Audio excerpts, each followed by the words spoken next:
Hello friend, नमस्ते और आपका फिर से स्वागत करते हैं आपके अपने YouTube channel doctor IMP questions में। और जैसे कि फ्रेंड चर्चा कर रहे थे प्रैक्टिस सेट की, और ये जो पार्ट नंबर होगा पार्ट नंबर है 3 प्रैक्टिस सेट का। और जैसे कि आपको पता है कि पीजीटी में 125 क्वेश्चन पूछे जाते हैं एग्ज़ाम में, तो इस प्रैक्टिस सेट में भी ओवरऑल 125 क्वेश्चन पूछे गए हैं, जिसमें से ये पार्ट नंबर 3 है।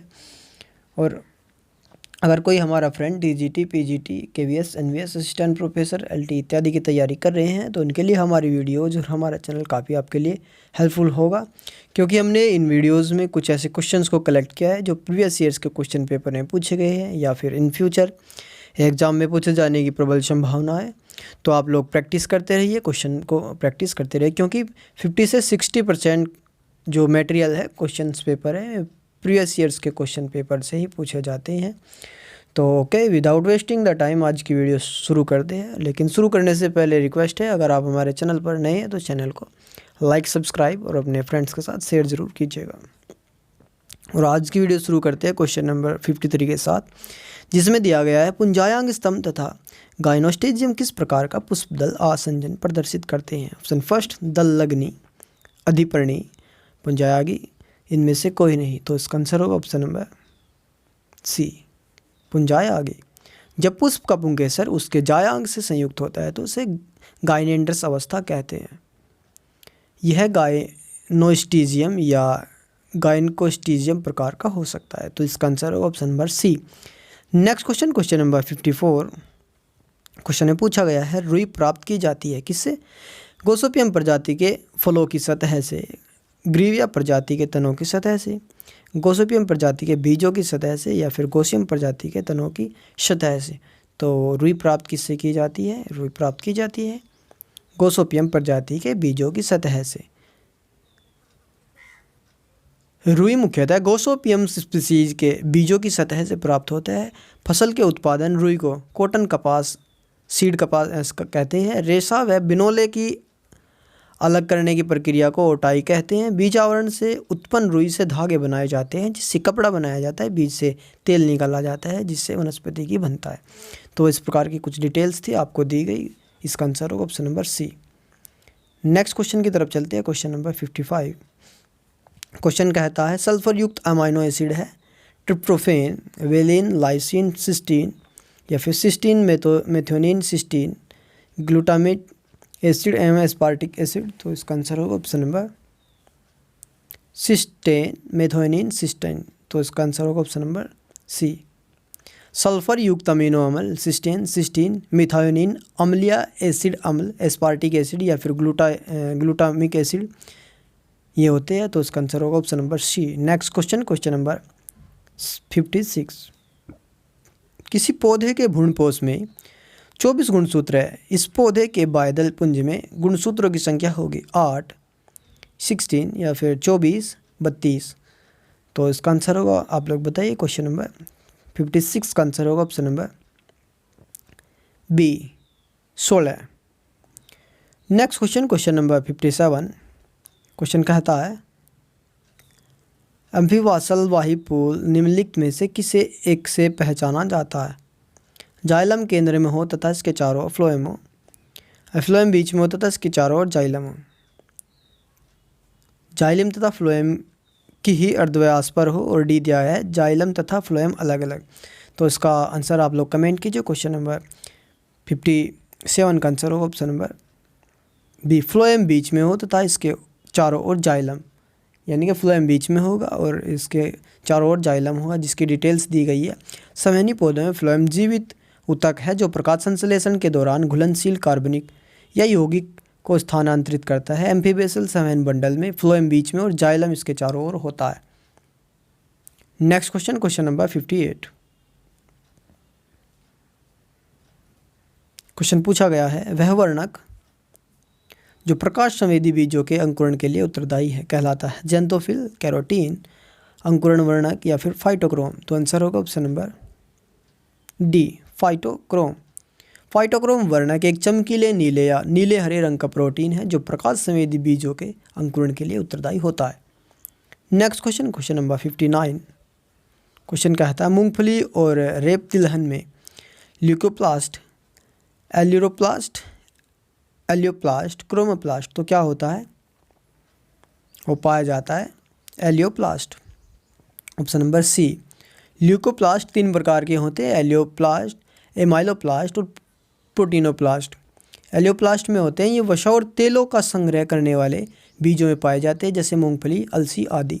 और एमाइलोप्लास्ट वे होते हैं जो स्टार्च का संग्रह करते हैं, जैसे चावल, गेहूँ, मक्का के बीज में होते हैं।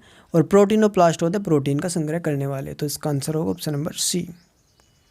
Next question, question number 60।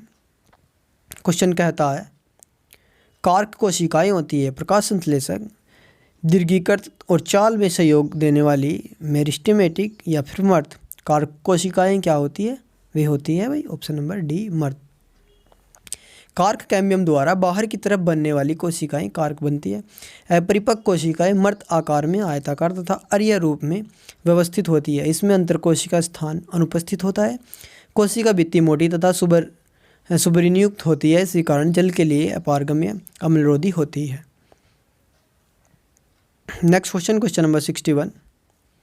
Question कहता है जातीय अवावन पौधे को सामान्य लंबाई के पौधे में बदलने के लिए अनुप्रयोग किया जाता है, जिसके ऑप्शन दिए गए हैं। Option number first ethylene, gibberellin, cytokinin या फिर ऑक्सीजन।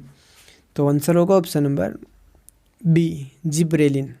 जिब्रेलिन एक वृद्धि पादप हार्मोन होता है। कुछ पौधे बोने पौधों में जैसे कि मक्का या मटर की कुछ प्रजातियों में जिब्रेलिन छिड़कने से पौधे विशेष से लंबे हो जाते हैं, क्योंकि जिब्रेलिन के द्वारा कोशिकाओं की लंबाई में वृद्धि होती है। Next question, question number 62। Pteridophyte में पादप शरीर की उत्पत्ति के विषय में टीलोमवाद प्रस्तावित किया गया था। ग्रीव द्वारा, बेली द्वारा, जिमरमान द्वारा या फिर हैक्सले द्वारा। तो दिया गया था ऑप्शन नंबर सी, जिमरमान द्वारा। Option number C is the correct answer. Next question, question number 63। बांस क्या है, नरकट, घास, झाड़ी या वृक्ष। तो बांस या फिर बैम्बो के नाम से जाना जाता है इसको, ये होता है ऑप्शन नंबर बी, घास। बांस एक प्रकार की घास की प्रजाति है। बांस ग्रेमिनी कुल अत्यंत उपयोगी घास है जो भारत के प्रत्येक क्षेत्र में पाई जाती है। बांस एक सामूहिक शब्द है जिसमें अनेक जातियां सम्मिलित है, जैसे बम्बूसा, डेंड्रोक्लैमस इत्यादि। नेक्स्ट क्वेश्चन, तो याद रखिएगा दोस्तों, बांस एक घास होता है।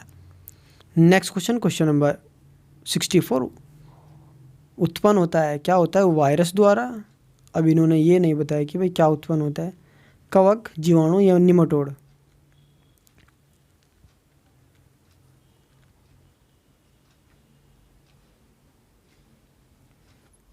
इसमें पूछा गया था एफ्लाटॉक्सिन किससे प्राप्त होता है, तो वो होता है कवक से। ऑप्शन नंबर बी, कवक से प्राप्त होता है। एफ्लाटॉक्सिन कवक से प्राप्त होता है। यह यकृत कैंसर फैलाने के लिए जिम्मेदार होता है। Next question, question number 65। Question कहता है इनमें से कौन से जीव में सामान्यतः एक ही प्रकार का न्यूक्लिक अम्ल अर्थात डीएनए अथवा आरएनए में ही पाया जाता है, कीटाणु में, जीवाणु में, कवक में या फिर एक्टिनोमाइसिटीज़ में। तो इसका आंसर होगा ऑप्शन नंबर बी, जीवाणु में। टीएमवी एक प्रकार का वायरस है जिसे सजीव जगत में स्थान नहीं दिया गया है, और भाई क्योंकि इनमें कोशिका नहीं पाई जाती, वायरस सजीव व निर्जीव दोनों के बीच की कड़ी माना जाता है।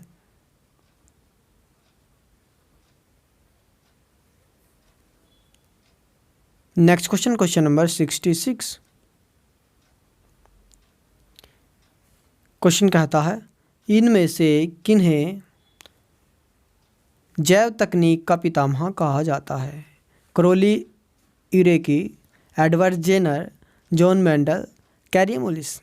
तो जैव तकनीक का पिता किसे कहा जाता है, वो कहा जाता है ऑप्शन नंबर फर्स्ट, क्रोली यूरेकी। जैव तकनीक का पिता क्रोली यूरेकी को माना जाता है। एडवर्ड जेनर ने चेचक के टीके का आविष्कार किया था। और भाई कैरिमुलिस होता है एक नोबेल पुरस्कार विजेता अमेरिकी जैव वैज्ञानिक, रसायन वैज्ञानिक थे। और भाई आपके जोहन मेंडल को तो आप जानते ही हो। ग्रेकर जॉन मेंडल को आनुवंशिकी का पिता कहा जाता है। तो चूंकि जैव तकनीक का पिता इसके बारे में पूछा गया है, तो आंसर होगा option number first. Next question number 67, निम्नलिखित अनावर्त बीजों में से जिम्नोस्पर्म के बारे में बात करना चाह रहे हैं, किसके बीजांडों में आर्किगोनिया पूरी तरह अनुपस्थित रहती है? साइकस, इफिड्रा, नीटम, इनको बिलावा। तो आर्किगोनिया वो रहती है नीटम के अंदर अब्सेंट। नीटम जो जिम्नोस्पर्म के गनेटेसी कुल का पौधा है, जो सबसे अधिक विकसित कुल है। इस कुल के सभी पौधे जीवित, स्थायी तथा छोटे होते हैं। जननांग एक लिंगी होता है, इनमें आर्किगोनिया अनुपस्थित होता है। Option number C is the correct answer. Question number 68, wine yeast है, तो वाइन यीस्ट ये क्या है, इसमें से आप बताइए। क्वेश्चन नंबर 68 का आंसर होगा option number first, S cerevisiae. Yeast एक एकल कोशिका मर्तबजीवी कवक है जिसमें क्लोरोफिल नहीं पाया जाता है। इसका सर्वप्रथम जो है ल्यूवेनहोक ने लगाया था पता, और इनका प्रयोग प्रायः अल्कोहल, बियर, शराब तथा डबल रोटी बनाने में किया जाता है। शराब उद्योग में प्रयोग की जाने वाली सामान्य कवक 5 सेरेवेसी है, इसलिए इसे वाइन यीस्ट के नाम से जाना जाता है।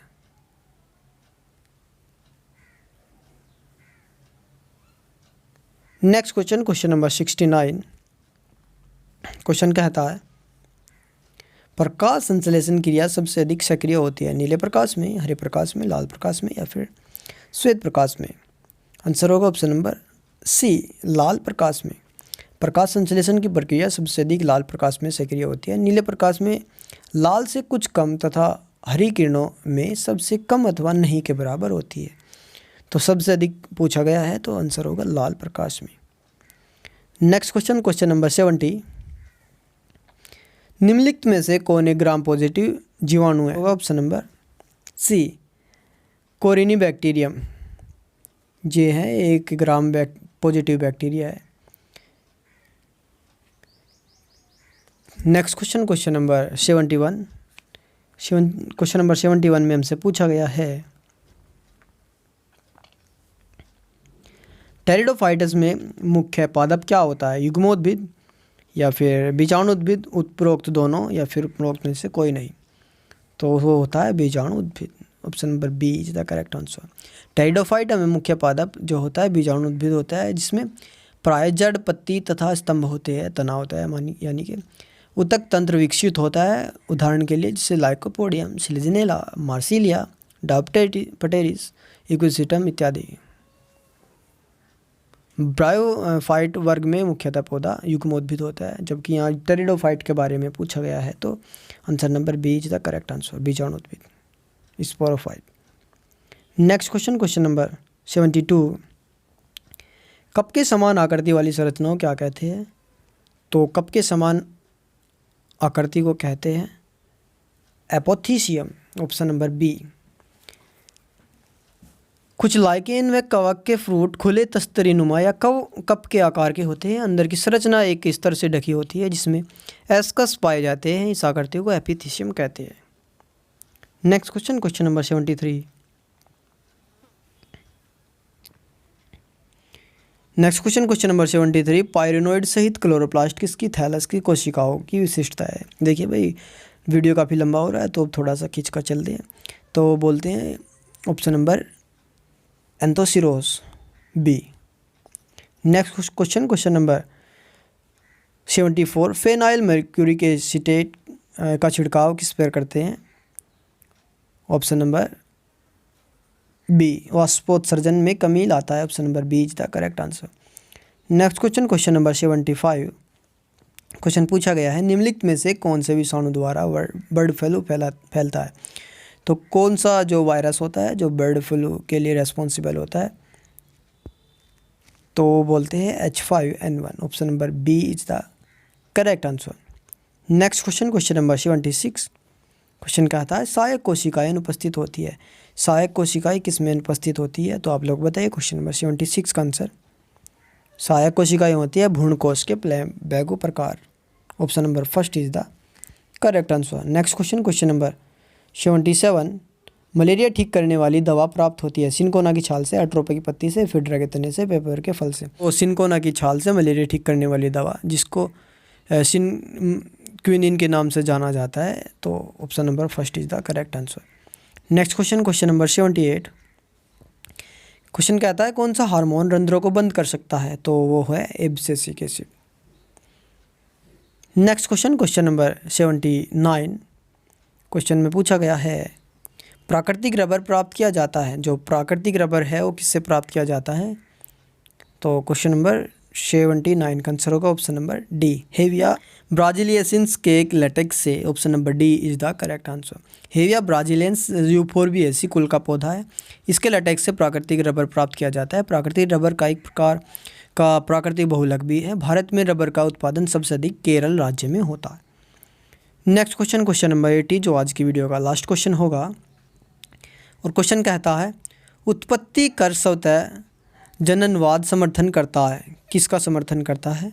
फर्स्ट, स्वतः उत्पत्ति, नीलहरी सवाल से जीवन की उत्पत्ति, पूर्व अस्तित्व वाले जीवों के कारण जीवन की उत्पत्ति, रासायनिक क्रियाओं के कारण कार्बनिक विकास। तो वो करता है ऑप्शन नंबर फर्स्ट, स्वतः उत्पत्ति, अपने आप की उत्पत्ति। तो फ्रेंड्स, आज की वीडियो में इतना ही। नेक्स्ट वीडियो में फिर मिलेंगे प्रैक्टिस सेट के नेक्स्ट पार्ट में। आपको वीडियो कैसा लगा कमेंट सेक्शन में ज़रूर बताइएगा। इसके साथ नमस्कार।